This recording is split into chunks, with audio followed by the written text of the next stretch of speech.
What's up, YouTube? Welcome to the video. It's just 5 minutes to video 5. So, yeah, just a quick call to recap video of 50K champ. So, I'm sure you'll see videos overlaid and all that. But, yeah, just going to give you a quick rundown. In this video, you also see me going into Stryd, walking through my data from the race. And really all great data, probably really to date, the best executed race I've done in a really long time, probably since my world record even.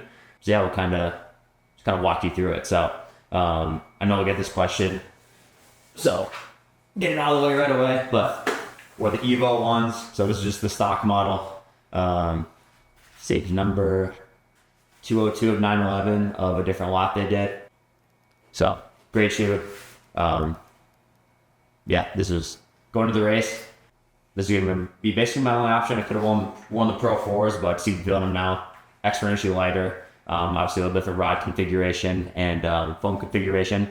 So that was definitely the move. And then of course I came home to a box of the 2s, which are right there. Adizero, Adios, Evo 2. So I'll whip those out in my next race. But yeah, obviously got the job done. Came away with shut the metal still sitting here. Got to figure out where to put it. Working on that currently, but yeah, just quite a quick recap. So obviously first place course record 2:49.01. And yeah, really my plan going in was to not do anything absolutely until I had to. So field was great. It was basically Ian Carter, who's a 216 guy, won Indy Monumental a couple years ago. My buddy Adam V, I'm not going to try to pronounce his last name. I should know it, but I don't. Ryan Root, 215 marathoner, my former teammate. Johnny Rutherford, who's Olympic Trials qualifier. The gentleman who is second, Jeff, he's also Olympic Trials qualifier. I think he's on like 217 and change. My buddy John Judge is also in the race. He's on the 100K world team in December in India. Myself, Craig Hunt, who's been on a few other teams before, Flagstaff guy. So just a deep field, really, at least 5, 6, 7 guys that are like world class at the ultra distances. So going in was like, I gotta kind of be prepared for a dogfight. So we went out right away, race started, and I was like, right away, just jokingly said, like, all right, boys, big long run here. And everyone like, it's like kind of intense for, I don't want to say no reason, it's a long race, so you just gotta relax. And everyone just kind of like laughed, really like the nervous laugh per se. And of course, this 10K loop, Mad City. So I just kind of went out, basically kind of broke into a pack of 4 after the first mile. My buddy Ian put a move in, a slight move on it downhill after about a mile. And my buddy Adam and I covered it. And then another gentleman, I'm not quite sure who he was, so I apologize for that, bro. He was running on blue. Went through the first lap, us 4 came through. There was a slight gap on kind of the chase pack. They go up that same hill. We go up the same hill, but taking that same kind of the left turn downhill. Ian put on a pretty big move. And I kind of let him go for probably a quarter mile till we got into this bike path. Then the course kind of smoothed out again, and I shot the gap up to him, probably at 10 meters on us. I kind of hesitated at first, but I'm like, this is a move I got to copper. Ian's an incredibly good runner. It's his 50K debut, so I have a little more experience, but still, it's like, you give him daylight, he can work with it. So covered it, and basically just him and I from there on out. So made it through the rest of the second lap, third lap together. And then there's kind of a wind nest started to develop throughout the course. So it's a, loop around Lake Wingra through the UW Arboretum. And basically, what I'll show you here. So that's the loop. And basically there was probably say like a west wind blowing across like from here through the lake.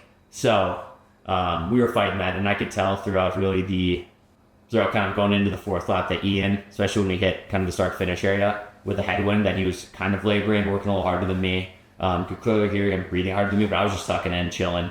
I was gonna make a move until I had to. So we got through that part. He was slightly a little slower on the hills. And then there's a big hill kind of right about halfway. Go around this golf course right before turning into the University of Madison Arboretum. And I just decided to maintain pace and unintentionally just gapped him, got a few steps on him. And my buddy Connor, my college teammate, shout out Connor Olson, not in that photo. But Connor was all Big Ten as a freshman. Filthy. So shout out Connor. He knows me almost better than I know. One of my favorite training partners of all time. He sees this gap, he goes, Charlie, he's fucking cooked. Let's go. So I just, kind of took his word for it. I mean, he knows me really well as a competitor. Didn't look back, got to the top of that hill we're on. Again, didn't try to gap him, got a couple steps. Took a quick left, another quick left, then it kind of rolls downhill into the Arboretum. and I just gassed it. I ran a 5:11 mile there. Just opened it up and basically kind of ran away with it for the next 10 miles. It was basically long run type effort, 5:11. Rest of the time, I think Aaron was running, 5:20s, 5:20 low. Had a couple of the 5 teens, high teens as well. But just kind of maintained and came away, with the win. So, yeah, super, super stoked with it. Did the jersey pull, rocking the new Adidas kit, flashed the one, fist pump, screamed, "Let's go." Was even, pounding my chest, and then, saw my dad actually, and he's been through it all with me. So went up to him, within 30 seconds of winning, just hugged him and started just bawling without uncontrollably. That wasn't part of the plan. Definitely the emotions hitting you. Just so happy because it's something I wanted for basically 4.5, 5 years. I wanted it kind of the back end of 2020, 2021. I ran it, got sixth, ran immaturely, went for the win too early, and just faded from essentially week back to sixth. Year after, I had a grade 4 sacral, couldn't do it. Next year, 2023, wasn't allowed to do it by the training group I was with at the time, which still kind of bites. And then last year was injured coming off the trials, had a torn labrum, so had to force to put on the trials halfway. And then obviously the championship was a month later, and obviously couldn't make Starline. I was drowning myself in the pool to try to maintain fitness. So 4 years, 5 years coming. Super stoked with it, and hopefully go defend it. And we're still waiting to hear on Worlds, but obviously winning that, got it on the max spot in the U.S. World Team. Assuming there's a World Championships at the end of this year, might be tough to double back after chasing the 100K world record in Tunnel Hill, but we'll see where it goes. So that's what we got. Yeah, gonna dive into, really they'll see it on this video, but really just my leg spring stiffness throughout the race. KO made a note in there too, where, at one point it was 5%, air resistance. So working pretty hard at some points, fighting the wind, but just really, maintained, was strong throughout and brought it home and won by 4.5 minutes, almost 5 minutes. So decisive, happy with it. And, now it's just kind of recovering from it and, getting ready for hopefully a fast summer before getting into a really big ultra build this fall. Enjoy the Stryd data. Those guys are, KO's a genius. Gus is great to work with. All those guys at Stryd are awesome. And truthfully, it's definitely the best piece of technology that I use in the running space, just because of all the data I can pull, and especially when you get later in races, how durable are you? What's your impact loading? How much pounding are you taking, and how much can you withstand really? And those guys are really big at giving me the data to help improve that. Also in the gym, just throughout training. So been great. Enjoy that. And also shout out my guy Adam V, but also shout out the actual star of 50K champs. Shout out Courtney. Courtney got the course record as well for the women. Also the fellow 50-mile world record holder. So she's a rock star. Just going through my photos here and saw that. So cannot forget Courtney. She's awesome. That's all I got. Courtney's way cooler than me. What's up, YouTube? So today, we'll back up. 150K champs. It's Thursday, 5 days ago. So going in right now to walk through my Stryd data with the Stryd team at their HQ. Honestly, just seeing all the data from it, obviously power points, where I was the most powerful, how my leg spring stiffness was throughout the race. Also even take a look at my injury throughout it, because my Achilles has been a little tight as well. So it might be some compensation, some stuff we can work on as we build up, obviously through the summer into the fall. So just gonna take a dive at all of that. Obviously, come along with it, walk you through it. Yeah, it'll be fun. I'm KO. I'm the human performance specialist here at Stryd. Just been working with Charlie on some of his data from injury to now, and we're just gonna check out some of the data from his race or from his win. So this is basically just I duplicated the same file. It's just your race laid on top of each other, but the solid line is gonna be basically kind of the first half of the race, and the dotted line is going to be basically in the second half of the race. I can kind of pull it around and stuff too, but you can see there's really not that much of a difference. And I'm not trying to look at, maybe your left foot, the back kick's not coming up inside. I'm just simply comparing to what your signature is. Yep. There's really not a lot of deviation from when you're fresh to when you're fatigued. Yep. And that's great. Yep. That means that your durability, what we talked about, yep. If physiology used to be that triangle of VO2 max, running economy, and threshold, yep. Now it's that square, yep. Where durability is that fourth mark. This is showing really good durability and your signature over time. Yep. No, I guess what I was initially looking at too was just like the first angle it was set at looked like it was way different. Yeah. Right? So I was like, ah, shit. Yeah. So sometimes with the side view, when you're kind of like rolling in, like when you're coming in the strike, it can make it look like you're over strike. Yeah. But when you come like say from the top, it's basically the same. Yeah. So it just depends on the angle you look at it. So you gotta move around a bit. So yeah, I'd say durability looks good from that aspect. I mean, like if we think about from when you had the injury at was it a half or a foot? Full. Yeah. So you remember how we saw like the foot paths like completely change over the course? This is like exactly the same. Perfect. And it's a long race. So that's great to look at that, and I can even like make it even more like extreme too. So like say let's do like the first 10, 15 minutes, and let's do like some of the last like 10, 15 minutes. Even with that, really not that much of a difference. And you can see like the dotted one is the end, and that's because you're going actually a little faster here at the end than you did at the start. And you can see that here, 528 versus 526. So you're probably just getting a little bit more back kick on that. Yeah. But again, like super normal. Yeah. And then looking at the metrics, you can see that, and this is same pace, 526. You're using a little bit more power then because you're getting a little bit more tired, but really like 336 to 335, very, very similar. Still hitting, like still getting the same load, so you're not like, again, and this is shown in the footpath, you're not doing anything weird where you're absorbing extra impact, which is great. Vertical oscillation, you're getting a little less flight time. Obviously, you're more tired at the end of the race. Ground contact time is a little higher at the end of the race as well, so you're spending a little bit more time on the ground. Again, fatigue. And that's leg string stiffness. And leg string stiffness is a little lower, so 9.3 at the end versus 10.1 at the beginning, which, I mean, we would expect like a drop off because, as we talked about, fatigue. Yeah. But that's not that crazy, right? That's not insane. Like, obviously, like, we want it to be, like, as close to, like, the original value as possible. But, like, this is not even, like, a whole 1 unit, like, change in that. Which, 1 unit's a lot, but still. Over the course of, 50K, that's pretty good. So, I mean, your foot path and everybody is pointing towards your durability being really good. Obviously, you're racing, so you are going to get tired, and you are going to get, like, some of those things that I'm talking about. But that's not anything I worry about at all. That was probably one of the biggest things too, because it's just a long race, no matter how you splice it. So. Well, I mean, like that's probably like one of the most important aspects for you is the durability. Exactly. Like, just not being able to get like super fatigued.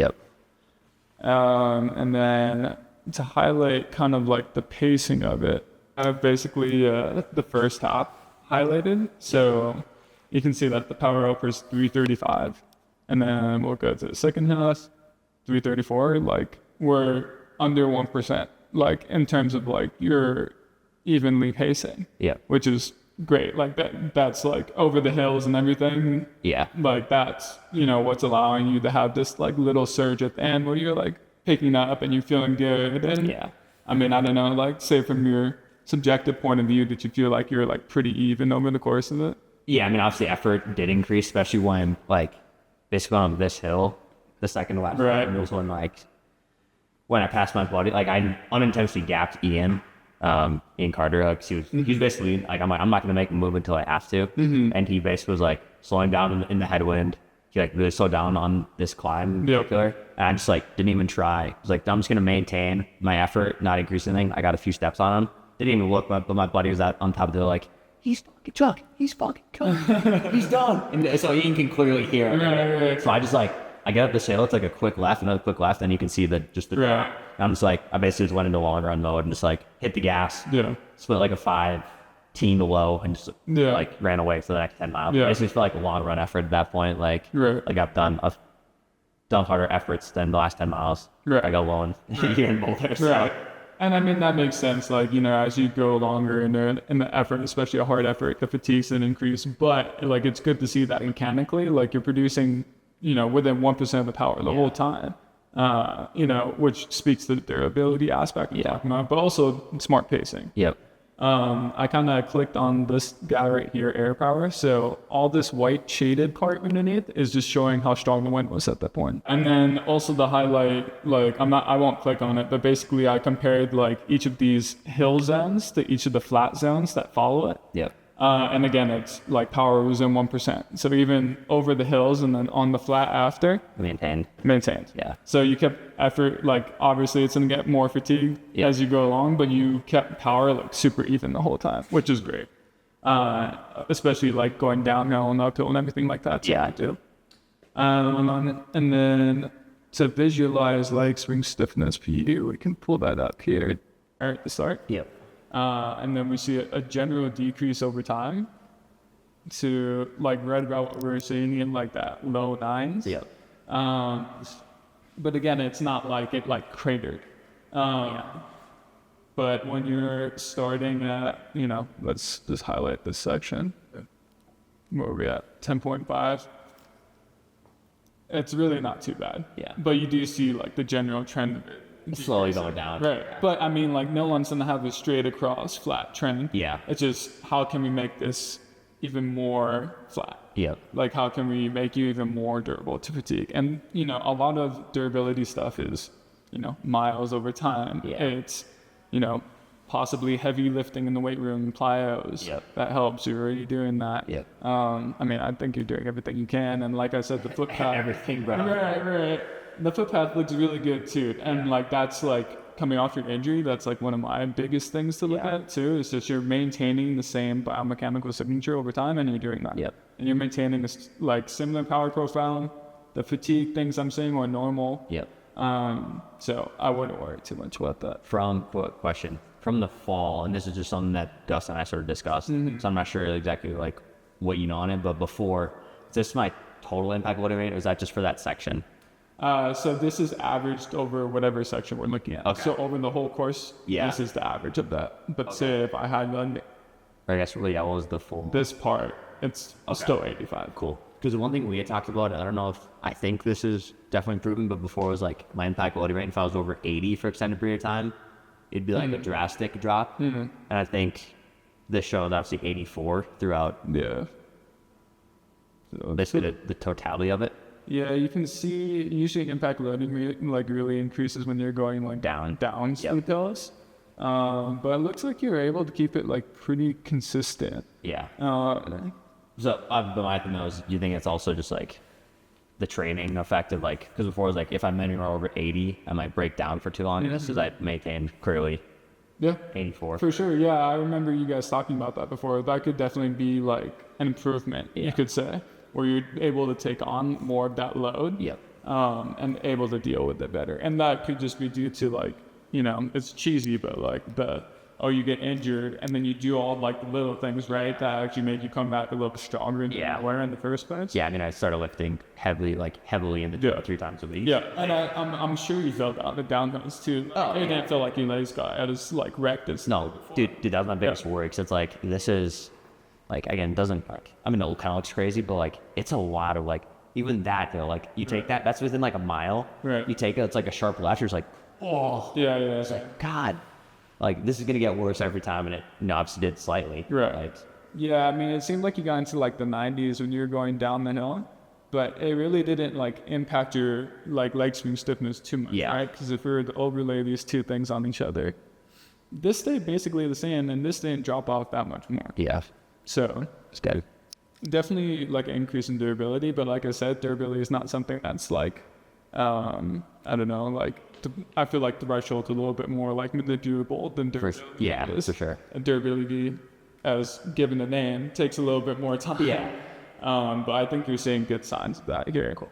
And then the other thing I wanted to touch on was just the balance metrics here. So I'm not really going to visualize it because it doesn't really help that much, but Slightly. yeah, I mean, like this is like normal for you, I'd say. Yep. But the main thing I wanted to highlight is these two. So actually, let's just click those.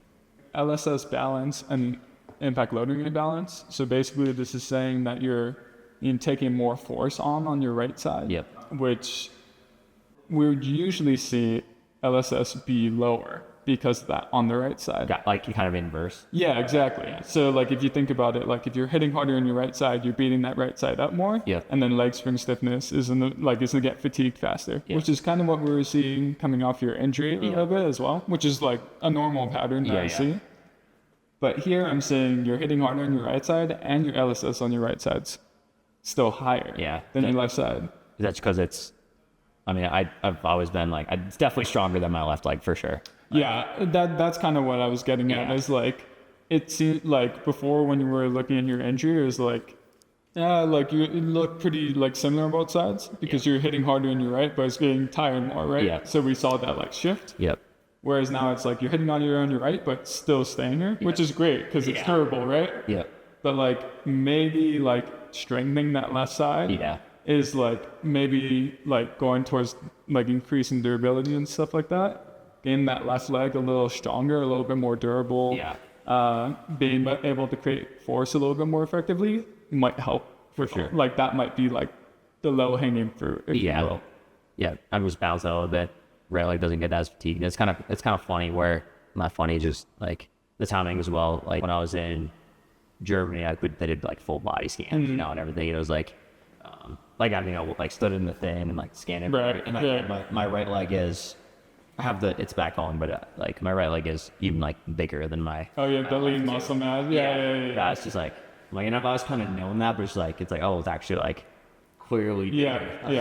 And I mean, like that makes sense with what I'm seeing here. I would say this is probably highlighting that left leg weakness, if you will. Like obviously your left leg's not weak, just comparatively to your right. Right. Yeah. So get that up, get that a little closer, and it's like, we'll be sitting pretty. Yeah. I mean, like, I know you're working in the weight room pretty hard and you got your guy for that and everything. So I'm sure if you're like, you know, this is like something I want to focus on, I'm sure you'll be able to get that straight. Yeah, we chatted yesterday, but this is like, I told him I was coming in today to go through the data, so I was able to let me know how it goes. So this is. Yep. And I mean, like, you know, a lot of this could be not even just like working your right or left leg and not working your right. It's just single leg exercises and things like that. Because, I mean, doing single leg stuff, it'll improve more rapidly if it has more to gain anyway in the first place. Yeah, like, comment, subscribe. See you guys in the next one. Got the job done.